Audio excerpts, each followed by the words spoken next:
¿Sabías que uno de los proyectos arquitectónicos más sagrados y complejos de la historia fue construido en medio del desierto, sin el uso de una sola herramienta moderna?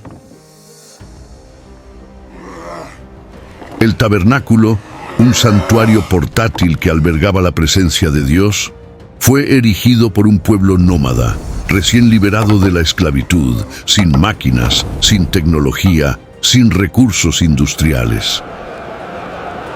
Aún así, cada detalle de esta construcción seguía un patrón celestial, con medidas exactas, materiales refinados y simbolismos profundos. ¿Cómo fue posible ejecutar una obra de esta magnitud en condiciones tan adversas? ¿Qué había detrás de tanta precisión y reverencia? Las respuestas están escondidas entre las cortinas de lino fino, los encajes de madera de acacia y el brillo del oro que revestía cada pieza santa. Quien mira esta historia y piensa que la Biblia es solo espiritualidad y simbolismo, aún no ha entendido el nivel de ingeniería, arte y propósito involucrado. Y hay mucho más viniendo por ahí. Ya aprovecha y suscríbete al canal, porque aquí en cada video descubres cuánto el cielo y la tierra se encontraron en los detalles que la mayoría ni siquiera percibe. En el corazón del desierto, mientras el pueblo de Israel acampaba a los pies del monte Sinaí, algo extraordinario ocurrió.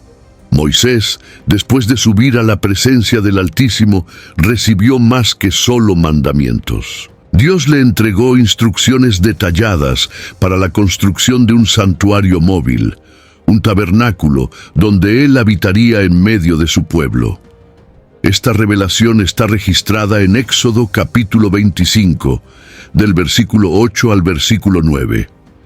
El tabernáculo no era solo una tienda sagrada, sino una representación visible de la comunión entre Dios e Israel, un símbolo del cielo en la tierra. Cada detalle del proyecto vino directamente del Señor, y no había margen para improvisaciones humanas o creatividad libre. La construcción debería reflejar el patrón celestial. Lo que hace que esta orden sea aún más impresionante es el contexto en el que fue dada. Israel estaba en medio del desierto sin una base fija, enfrentando condiciones climáticas adversas y sin ninguna infraestructura de construcción. Aún así, Dios no solo exigió excelencia, sino que ofreció el modelo exacto a seguir. El tabernáculo debía ser desmontable, resistente y aún así bello y lleno de significado espiritual, desde el arca de la alianza hasta el altar de bronce. Cada elemento tenía una función sagrada y un mensaje teológico profundo. No se trataba de un abrigo común, sino de un lugar donde lo eterno tocaría lo temporal. Es imposible ignorar el contraste entre la grandeza del proyecto y la simplicidad de los recursos disponibles. Al mirar las instrucciones divinas, se percibe que todo estaba planeado con una precisión que superaba cualquier técnica arquitectónica de la época. El tabernáculo debía tener medidas exactas, materiales específicos y un orden de montaje riguroso. Era una arquitectura de la obediencia, donde cada centímetro obedecía a la voz de Dios. No se trataba de construir algo grandioso para impresionar, sino de erigir algo fiel para agradar al Creador.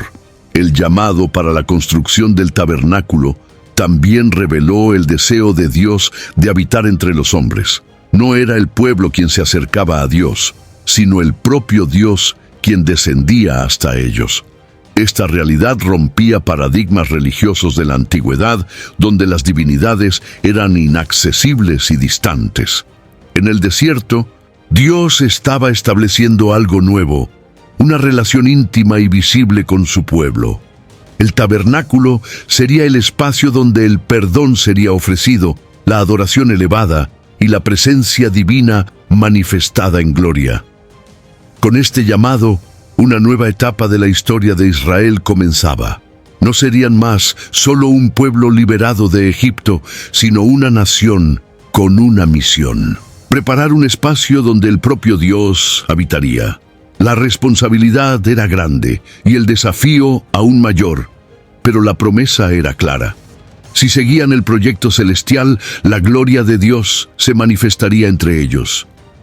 Para una obra tan sagrada como el tabernáculo, no bastaba con tener materiales nobles, era necesario contar con personas habilitadas espiritualmente y técnicamente para ejecutar el plan.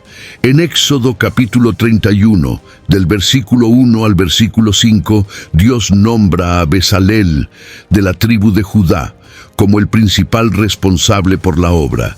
Junto a él, Aholiab, de la tribu de Dan, fue elegido como auxiliar.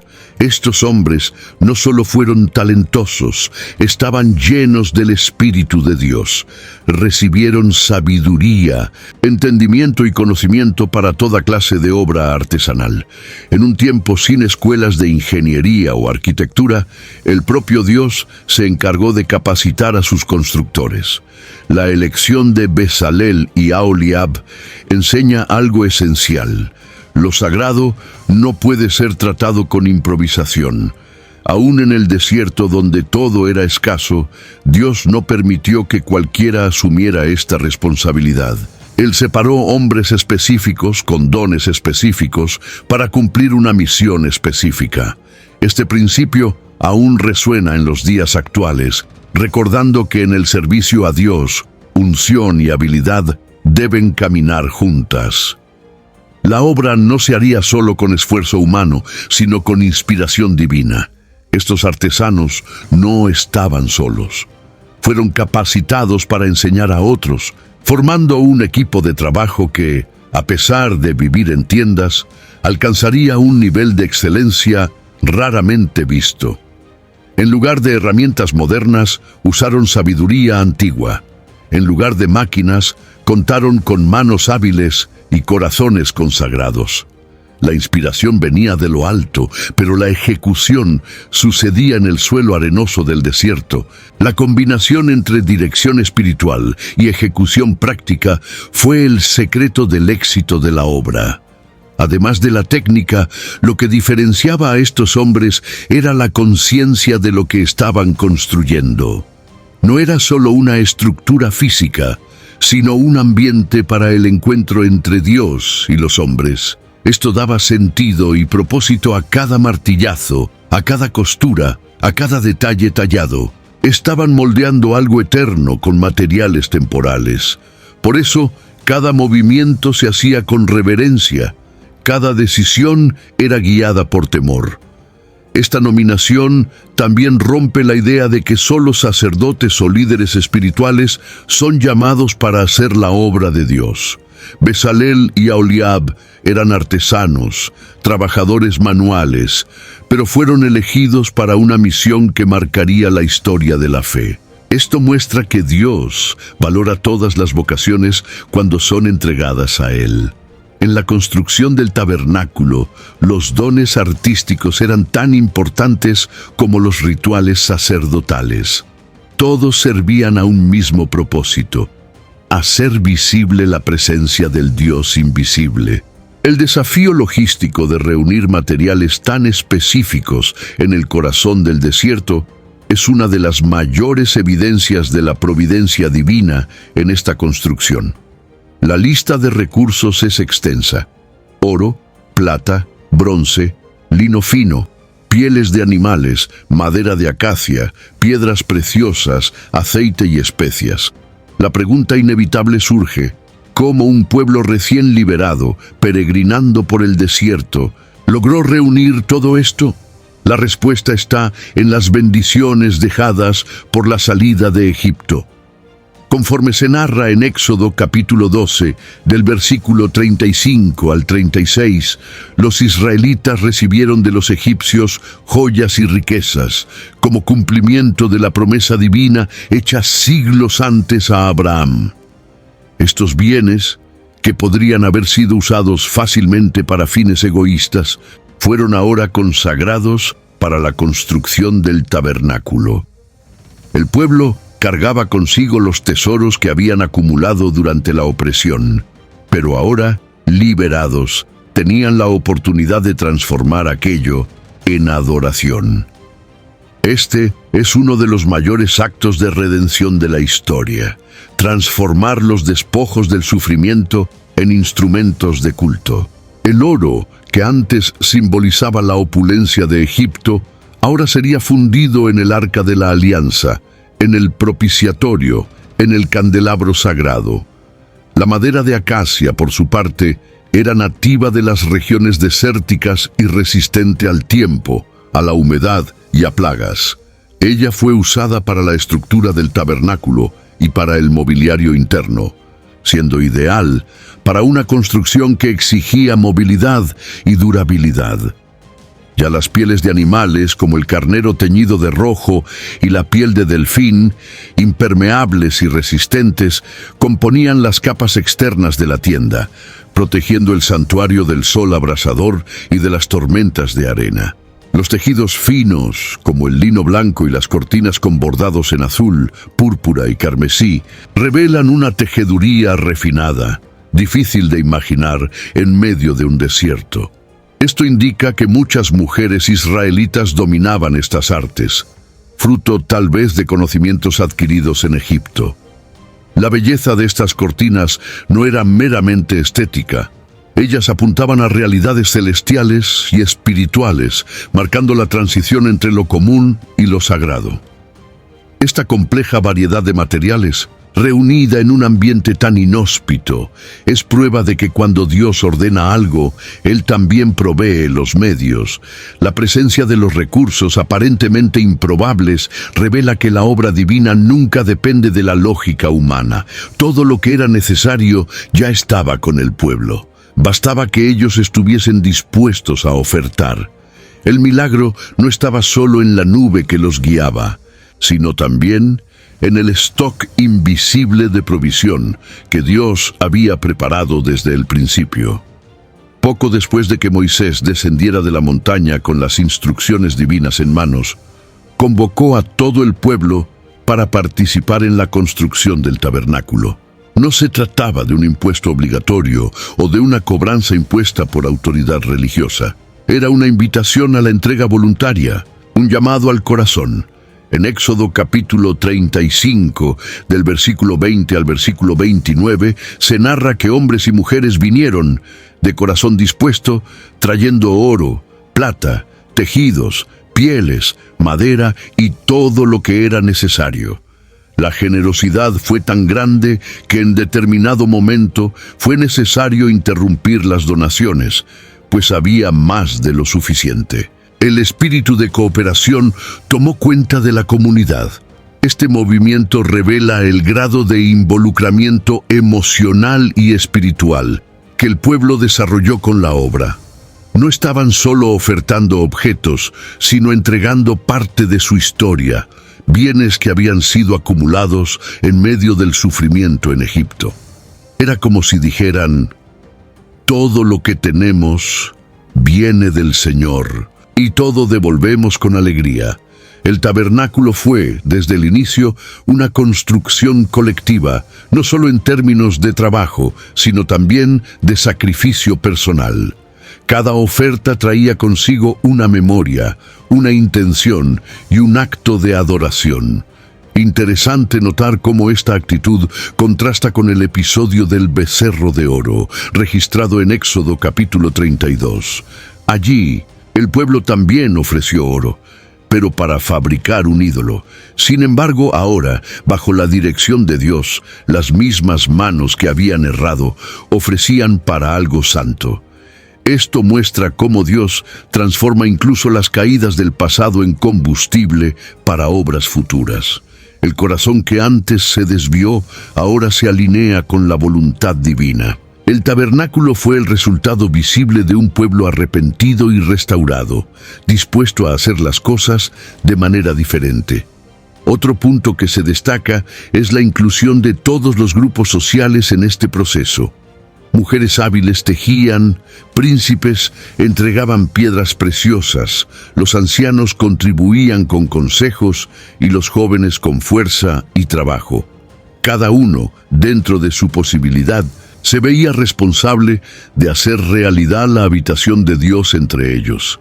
Esta unidad entre generaciones, funciones y talentos es un testimonio poderoso de cómo se construye el reino de Dios, con voluntariedad y propósito colectivo. El tabernáculo no era de Moisés, ni solo de Bezalel, era de todos. Al observar esta respuesta del pueblo, queda evidente que la construcción del tabernáculo comenzó mucho antes de que la primera tabla fuera cortada o la primera tela bordada. Comenzó en el interior de los corazones, cuando hubo disposición para participar. Dios no necesitaba de su oro. Él quería la entrega, la disponibilidad y la obediencia. Cuando esto se manifiesta, incluso en medio del desierto, florecen actos de generosidad que cambian la historia. La ausencia de herramientas modernas en el desierto no fue un impedimento para que la obra del tabernáculo alcanzara un nivel impresionante de complejidad y belleza. Sin sierras eléctricas, sin máquinas de tejer, sin fundiciones industriales, los artesanos utilizaron lo que tenían en manos. Herramientas manuales, técnicas rudimentarias, pero sobre todo sabiduría divina. Muchos de los conocimientos empleados provenían del tiempo de servidumbre en Egipto, donde los israelitas aprendieron a trabajar con metales, piedras, madera y tejidos. Lo que antes se usaba para construir ciudades paganas, ahora sería santificado para edificar lo sagrado. Herramientas como cinceles, martillos de piedra, brocas manuales y agujas hechas de hueso o bronce eran adaptadas a la realidad del desierto. Cada objeto era moldeado con paciencia y destreza. El tiempo, que para muchos sería un enemigo en un proyecto tan detallado, se convirtió en aliado. El tabernáculo no fue construido con prisa, sino con esmero. La ausencia de tecnología moderna fue compensada por la dedicación minuciosa y el cuidado en seguir exactamente las instrucciones dadas por Dios a Moisés, conforme se registra en Éxodo, capítulo 26. El trabajo con metales preciosos, como el oro y el bronce, exigía hornos improvisados, alimentados por brasas y controlados manualmente. La moldura de piezas, como el candelabro de oro puro, con sus detalles florales, exigía no solo habilidad técnica, sino también resistencia y disciplina.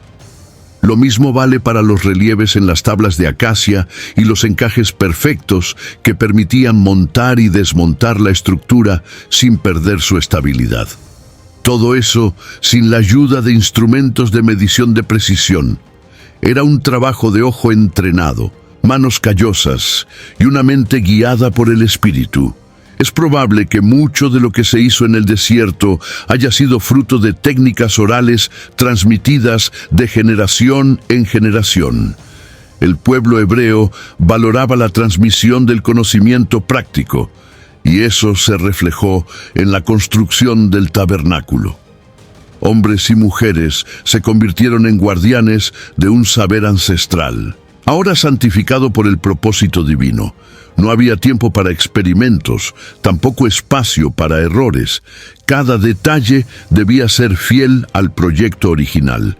La excelencia no era un lujo, sino una exigencia del Dios Santo. Esta realidad nos enseña que, incluso sin los recursos más modernos, es posible hacer algo grandioso cuando se tiene dirección, propósito y entrega total. Las herramientas del desierto eran simples, pero estaban en manos de personas dispuestas a obedecer a Dios en cada gesto. La combinación de técnica y espiritualidad hizo surgir, en pleno desierto, una de las estructuras más impactantes de la historia bíblica. Y tal vez el mayor milagro no fue la materia prima o la mano de obra, sino la fidelidad del pueblo en seguir cada detalle que Dios ordenó. El éxito de la construcción del tabernáculo no fue fruto del esfuerzo de un solo líder o de algunos artesanos talentosos, sino de una operación colectiva orquestada con notable organización. Con miles de personas acampadas en pleno desierto, sería fácil caer en el caos o en la desorden. Sin embargo, el relato bíblico muestra que cada función fue claramente designada y cada persona sabía exactamente qué hacer. Moisés recibió las instrucciones y con sabiduría delegó tareas, estableció liderazgos y distribuyó responsabilidades conforme se narra en Éxodo capítulo 36, versículo 1 en adelante. Esta estructura organizacional revela que incluso en tiempos de milagros y manifestaciones sobrenaturales, Dios valora el orden. El tabernáculo fue una obra espiritual, pero ejecutada con disciplina y método. Había quienes recogían los materiales, quienes cuidaban de la logística, quienes tejían los tejidos, quienes moldeaban los metales, quienes supervisaban los encajes de las cortinas y estructuras. La cooperación era más que necesaria, era vital. Sin ella, no habría forma de mantener el ritmo, garantizar la calidad y respetar los plazos determinados por Dios. Un detalle revelador es que a pesar de la magnitud del proyecto, no hay registro de disputas o vanidades entre los trabajadores. Esto indica que el propósito compartido era mayor que cualquier interés personal. Cada uno hacía su parte con dedicación, sabiendo que el tabernáculo era para Dios y no para gloria propia. Esta conciencia colectiva generaba un ambiente de respeto y sinergia. No se trataba solo de erigir una tienda, sino de preparar un lugar para que el Dios vivo habite entre ellos. Eso unificaba al pueblo en torno a una visión única. Además, la movilidad del tabernáculo exigía que éste fuera montado y desmontado con frecuencia, lo que solo era posible gracias a una organización meticulosa. Cada pieza tenía su lugar, cada cortina su medida, cada mueble su posición exacta. No había improvisación. Los levitas fueron encargados de cuidar de esta logística, y su responsabilidad era tal que involucraba incluso el transporte y la montaje de las piezas durante las peregrinaciones. La división entre los hijos de Coat, Gerson y Merari, registrada en Números capítulo 4, ilustra esta distribución funcional con claridad. Este modelo de trabajo colectivo nos desafía aún hoy. En un mundo donde el individualismo a menudo prevalece, la construcción del tabernáculo nos recuerda que grandes obras espirituales solo se hacen realidad cuando hay unidad, colaboración y enfoque en un propósito mayor. El pueblo de Israel, en el desierto, dio un ejemplo de cómo un grupo guiado por fe y organización puede realizar lo imposible. Cada martillo que golpeaba, cada nudo que se hacía, cada pieza que encajaba, mostraba que cuando el pueblo de Dios se une, incluso en medio del desierto, milagros pueden ser construidos con las propias manos. El tabernáculo no era solo una tienda en el desierto, era una estructura meticulosamente diseñada, con medidas exactas, muebles simbólicos y un diseño que tenía significados espirituales profundos. El plano de la construcción fue dado a Moisés directamente por Dios, como se registra en Éxodo capítulo 25, versículo 40. Donde el Señor ordena que todo se haga conforme al modelo que te mostré en el monte. Cada mueble tenía una función litúrgica y un mensaje teológico. Nada estaba ahí por casualidad. El Arca de la Alianza, por ejemplo, era el corazón del tabernáculo, hecha de madera de acacia revestida de oro puro, con 2 querubines sobre el propiciatorio, simbolizaba el trono de Dios en medio de su pueblo. Dentro de ella estaban las tablas de la ley, el maná y el bordón de Aarón, elementos que señalaban la alianza, la provisión y la autoridad divina. El altar del incienso, la mesa de los panes de la proposición y el candelabro de oro, cada uno de estos elementos representaba aspectos de la adoración, de la comunión y de la revelación.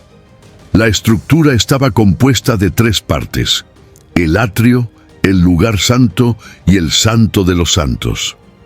En el atrio se encontraban el altar de holocaustos y la pila de bronce, donde se realizaban los sacrificios y las purificaciones. En el lugar santo, accesible solo por los sacerdotes, estaban el candelabro, la mesa y el incienso. El Santo de los Santos, separado por un velo espeso, solo era accesible una vez al año, en el día de la expiación, y únicamente por el sumo sacerdote. Este espacio, donde la gloria de Dios se manifestaba, era el punto culminante de la presencia divina entre los hombres. La construcción de cada mueble requería precisión. Las medidas estaban descritas en codos y cada detalle, desde el tipo de madera hasta la forma de los anillos de transporte, seguía las instrucciones divinas al pie de la letra. Sin herramientas modernas, los artesanos labraron cada pieza a mano, con un cuidado que reflejaba la seriedad de la tarea. No era solo una cuestión estética. Cualquier desviación del estándar significaba desobedecer el plan de Dios. Esta atención extrema a la fidelidad muestra cuánto valora Dios la obediencia incluso en los menores detalles. La disposición de los muebles y compartimentos del tabernáculo también enseñaba un camino espiritual, del pecado a la purificación, de la purificación a la comunión, de la comunión a la plena presencia. Cada israelita que miraba esa estructura veía más que un lugar de culto. Veía un camino de cercanía con el Creador. El tabernáculo, por lo tanto, no era solo funcional, era una representación viva de la relación entre el hombre caído y el Dios que decidió habitar entre nosotros. En medio de un entorno seco, áspero e implacable como el desierto, la riqueza textil del tabernáculo saltaba a la vista. Tejidos finos, colores vibrantes y texturas cuidadosamente elegidas conformaban la apariencia interna y externa del santuario. Dios ordenó el uso de lino fino retorcido, azul, púrpura y carmesí, como se describe en Éxodo capítulo 26, del versículo 1 al versículo 6. Estos tejidos, además de poseer belleza y sofisticación, llevaban simbolismos profundos que traducían verdades espirituales. El color azul evocaba los cielos, la trascendencia de Dios. El púrpura, color usado por la realeza, apuntaba a la majestad divina. Ya el carmesí, un tono fuerte derivado de un insecto específico, recordaba el sacrificio y la redención. El lino fino, por su parte, representaba pureza y rectitud. Cada cortina estaba bordada con querubines, indicando la santidad y la vigilancia constante sobre el lugar sagrado.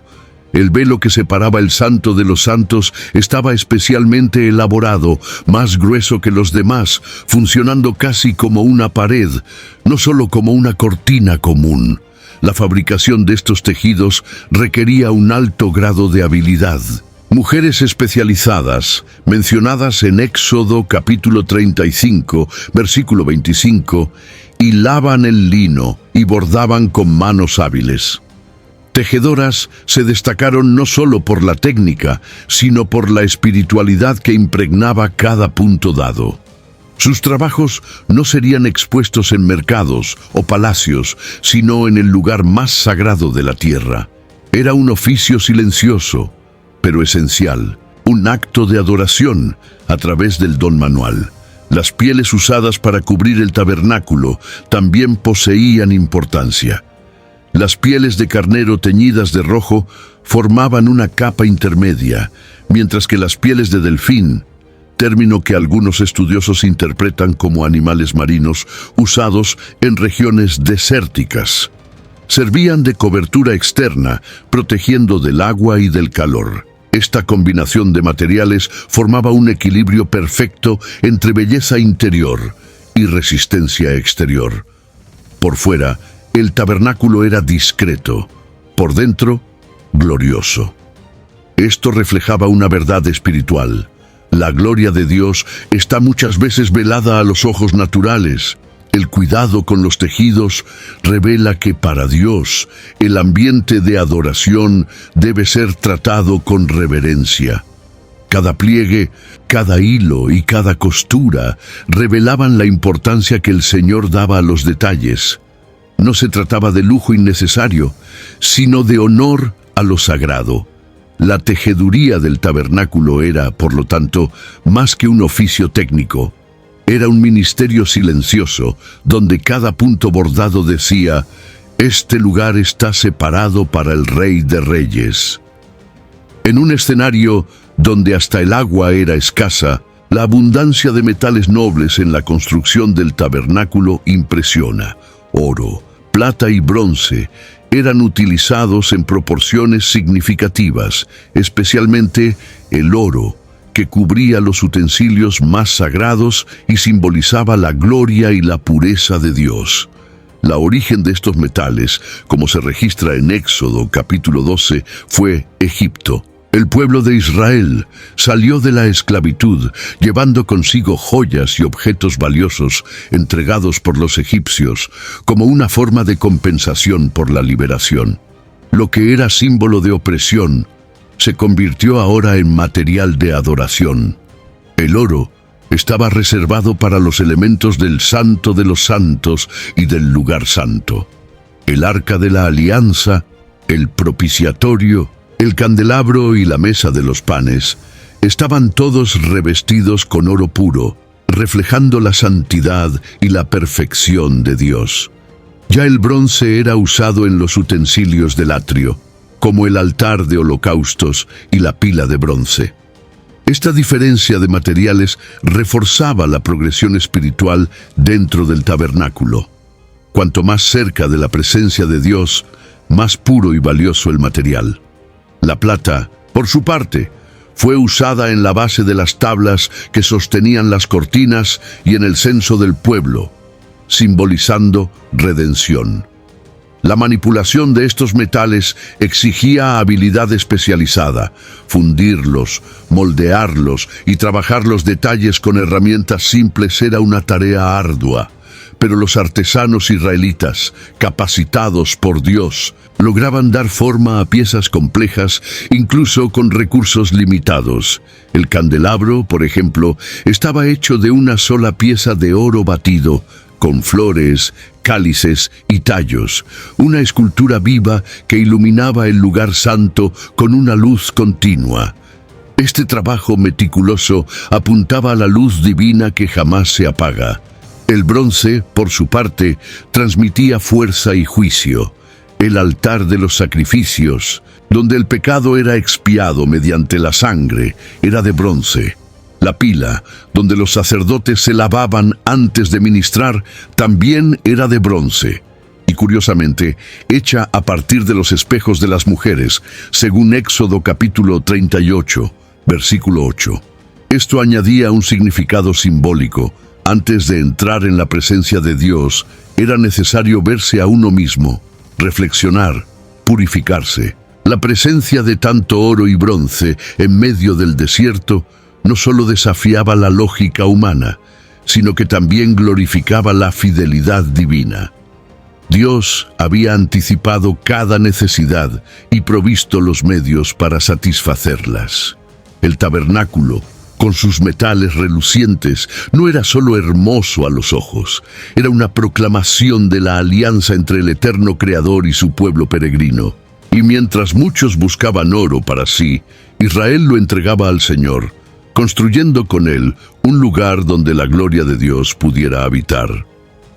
En medio de la vastedad árida del desierto del Sinaí, la madera de acacia surgió como elemento esencial para la construcción del tabernáculo. Esta madera, resistente, ligera y naturalmente protegida contra insectos y descomposición, fue elegida por Dios para componer las estructuras y diversos muebles del santuario. La durabilidad de la acacia era fundamental, ya que el tabernáculo sería constantemente montado y desmontado durante las peregrinaciones. Su resistencia al tiempo y al clima hostil la hacía ideal para algo que debía soportar tanto el calor abrasador del día como el frío cortante de la noche. La madera de acacia fue usada para la confección del arca de la alianza, de la mesa de los panes, de la proposición, del altar de incienso, del altar de holocaustos y hasta incluso de las vigas verticales que sostenían las cortinas de la tienda. En todos estos casos, la madera era revestida con oro o bronce, según la finalidad litúrgica de cada ítem. Esta unión entre lo que era natural y lo que era precioso revela un contraste simbólico poderoso. Lo humano y lo divino encontrándose, lo terreno siendo revestido por la gloria celestial. Éxodo capítulo 25, versículo 10, trae el inicio de esta orientación al describir el arca de la alianza como una pieza hecha de acacia y cubierta con oro puro. Otra característica de la acacia es que sus árboles generalmente poseen formas tortuosas, con ramas retorcidas e irregulares. Esto exigía un trabajo intenso de preparación y adaptación de la madera antes de ser usada. La madera no era perfecta a primera vista, pero una vez tratada, se volvía ideal para el propósito sagrado. Esto enseña que muchas veces lo que Dios usa necesita ser moldeado, purificado, preparado con paciencia. La acacia es un símbolo de cómo la materia bruta puede ser transformada en soporte para lo sagrado. El transporte de la madera también exigía esfuerzo colectivo. Los hombres de la comunidad se organizaban para recolectar, cortar, cargar y preparar cada pieza.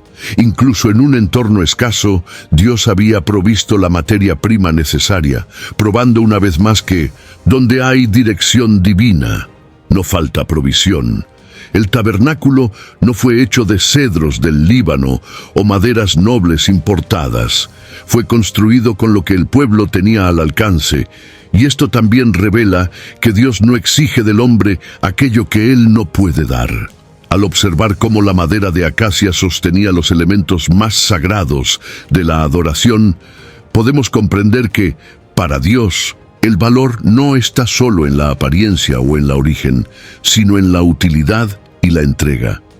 Lo que para otros podría parecer común, en el tabernáculo se convertía en base para lo extraordinario. La acacia nos recuerda que, cuando es tocada por la presencia de Dios, hasta la madera más simple puede llevar el peso de la gloria. Mientras la estructura del tabernáculo era cuidadosamente erguida, otro aspecto fundamental de la adoración era simultáneamente preparado: las vestiduras de los sacerdotes.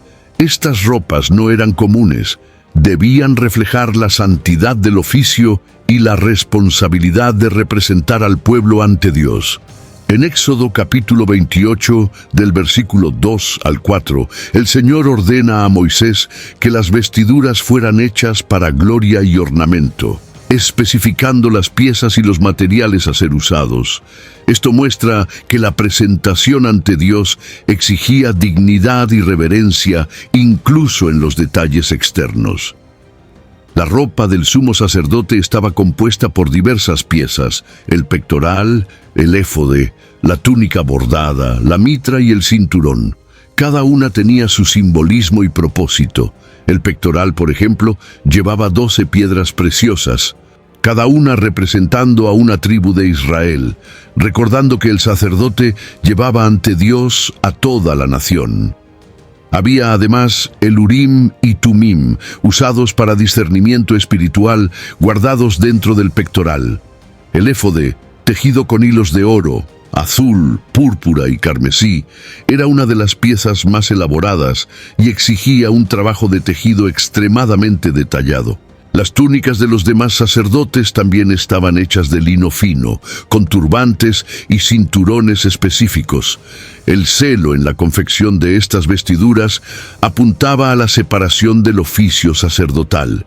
No era una posición de estatus, sino de servicio santo. La vestimenta reafirmaba que quien se acercaba al altar debía estar no solo espiritualmente limpio, sino también preparado en su presentación. La ropa hacía visible la consagración invisible. El sacerdote era, literalmente, vestido para servir en el lugar donde la gloria de Dios se manifestaba.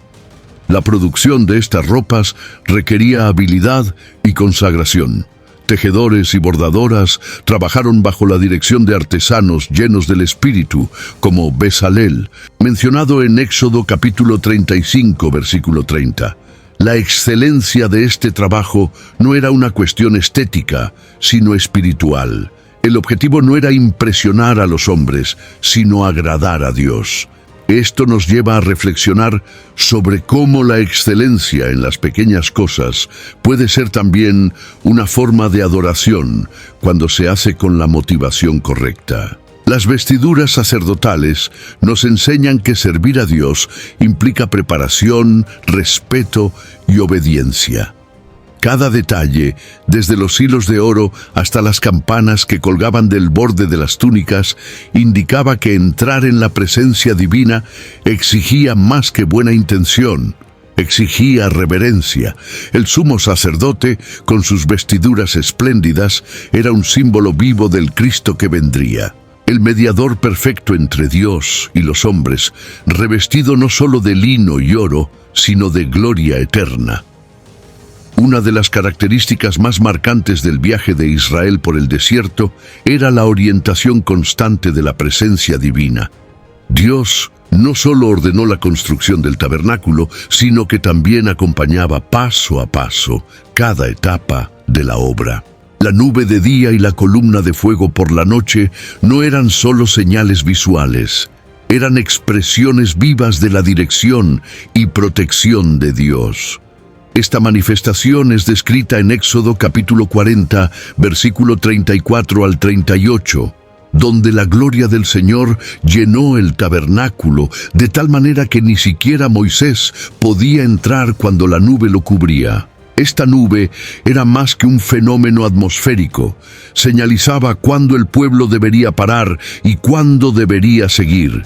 Si la nube permanecía sobre el tabernáculo, el campamento se mantenía en reposo. Si se movía, era hora de desmantelar todo y caminar. El tabernáculo, por lo tanto, no era solo un punto fijo de adoración, era un santuario móvil, ajustado al ritmo de la voluntad de Dios. Esto exigía vigilancia constante, prontitud y sensibilidad espiritual. Nadie decidía por sí mismo cuándo partir o cuándo parar, era Dios quien conducía. Esta dinámica nos enseña sobre dependencia y sumisión. El pueblo no seguía su propia lógica o conveniencia. La agenda era determinada por el cielo, y esto impactaba directamente en la construcción y desmantelamiento del tabernáculo. Los levitas, responsables de esta tarea, vivían atentos a la dirección de la nube. Toda la estructura, hecha con tanto cuidado, podía ser montada solo por algunos días, o permanecer en el mismo lugar por meses. La flexibilidad de la construcción reflejaba la flexibilidad del corazón de quien obedecía. Además de la dirección, la presencia de Dios era también la motivación de la obra. No construían por tradición o vanidad, sino porque sabían que allí, en el Santo de los Santos, Dios se manifestaría. Era esta presencia la que justificaba todo el esfuerzo, todo el sacrificio, toda la entrega. La gloria divina no solo inspiraba la construcción, la validaba. Sin la presencia, el tabernáculo sería solo una hermosa tienda. Con la presencia, se convertía en el lugar más sagrado de la tierra. Ver la nube reposar sobre la tienda era señal de que Dios estaba entre ellos. Eso traía seguridad, esperanza y propósito. Cada martillazo, cada costura, cada ofrenda tenía sentido porque apuntaba hacia el Dios que caminaba con ellos. Y este principio sigue siendo actual. No importa cuán bien hecha esté la estructura, si la presencia de Dios no está allí, todo pierde su valor. Pero cuando Él guía, todo cobra sentido. El tabernáculo no era solamente un espacio físico, era una revelación viva de los misterios espirituales de Dios. Cada mueble, cada tela, cada color y cada medida poseían una simbología que apuntaba hacia realidades mayores. El pueblo veía un altar, pero detrás de él había un mensaje sobre expiación. Observaba un candelabro, pero allí estaba representada la luz de la revelación divina. El tabernáculo era un lenguaje visual y sagrado, enseñando verdades eternas a un pueblo que, hasta ese momento, vivía rodeado por culturas idólatras. Por eso, en Hebreos capítulo 9, del versículo 1 al 5, el autor reinterpreta los elementos del tabernáculo como sombras de las realidades celestiales que se cumplirían en Cristo. La disposición de los espacios, atrio, lugar santo y santo de los santos, enseñaba que la aproximación a Dios se daba en etapas, exigiendo purificación, santificación y mediación. El altar de bronce hablaba de la necesidad del sacrificio por el pecado. La fuente de bronce recordaba la importancia de la pureza. La mesa de los panes revelaba la provisión constante de Dios. El candelabro indicaba la iluminación espiritual. El incienso simbolizaba las oraciones que subían a los cielos.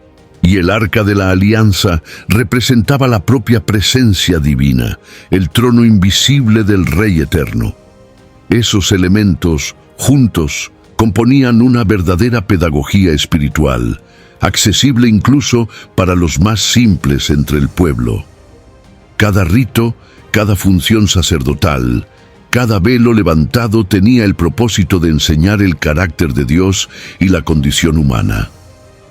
El tabernáculo era, de hecho, el corazón palpitante de la fe israelita, el punto de encuentro entre el Dios santo y los hombres fallidos. Y todo esto anticipaba un futuro mayor, el Mesías, que vendría como sumo sacerdote eterno, no en un tabernáculo terrestre, sino en el celestial.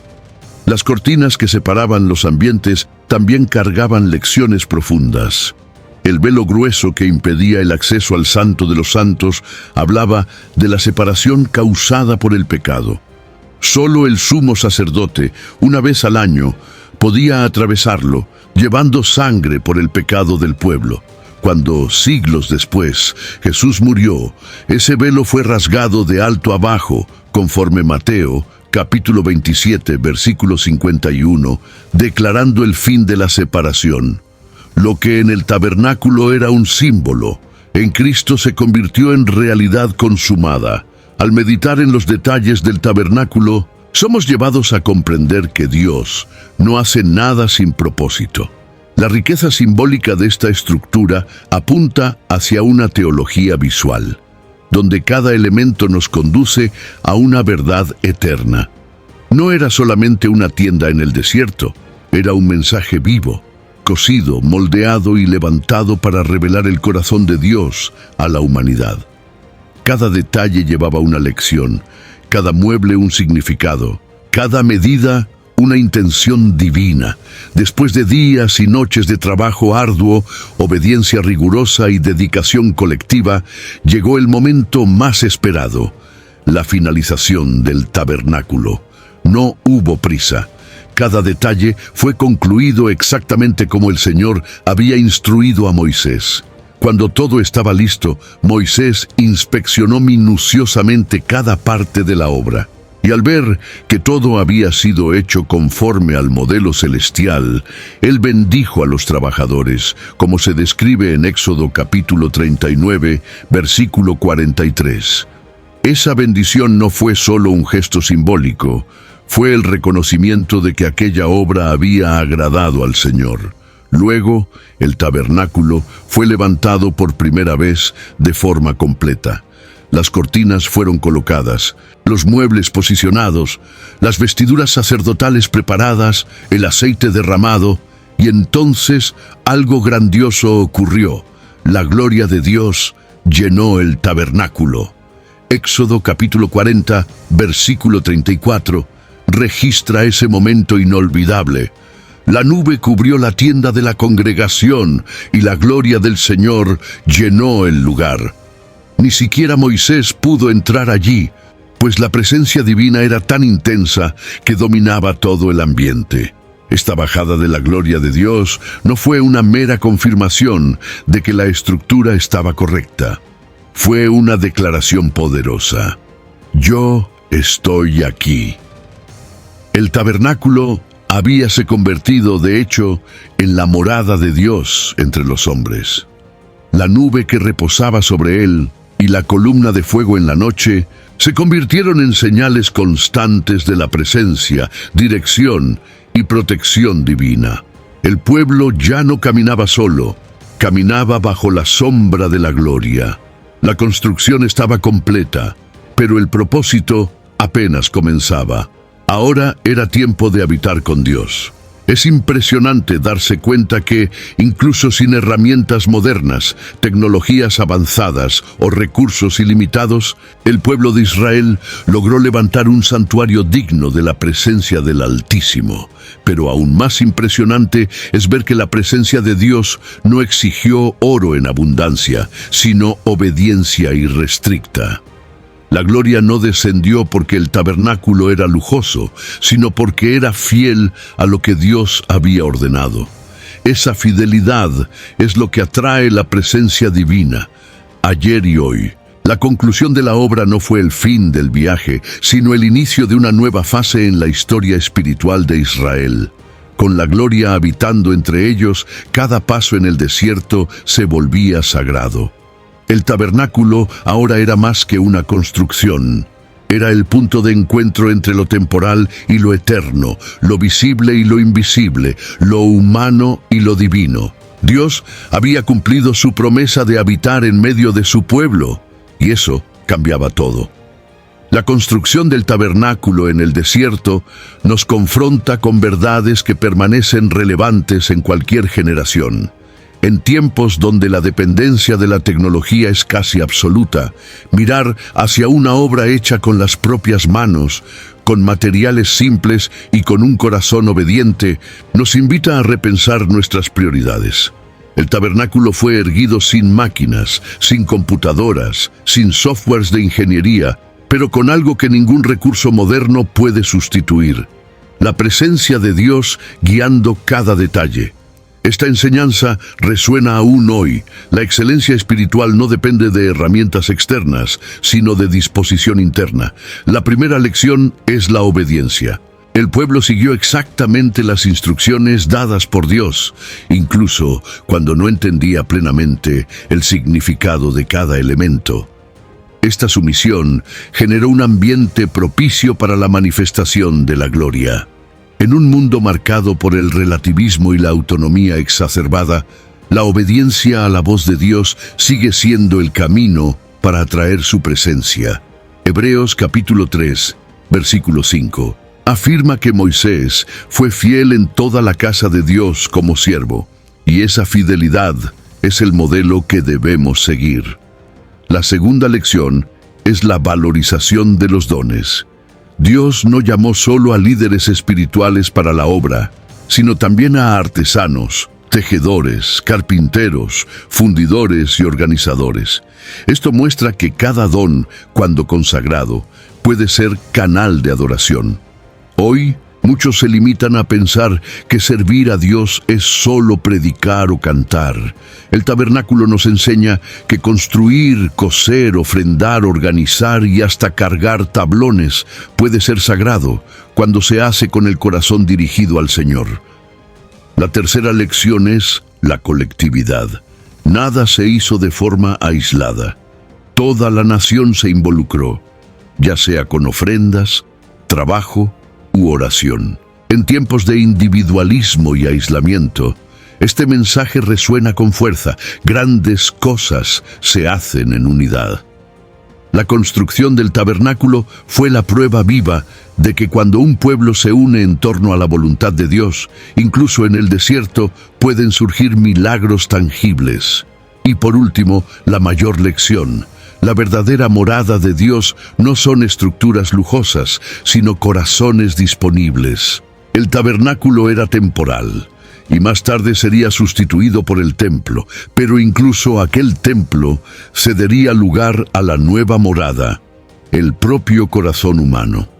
Hoy, como afirma 1 Corintios capítulo 3, versículo 16, somos el templo del Espíritu. El tabernáculo en el desierto nos prepara para esta verdad.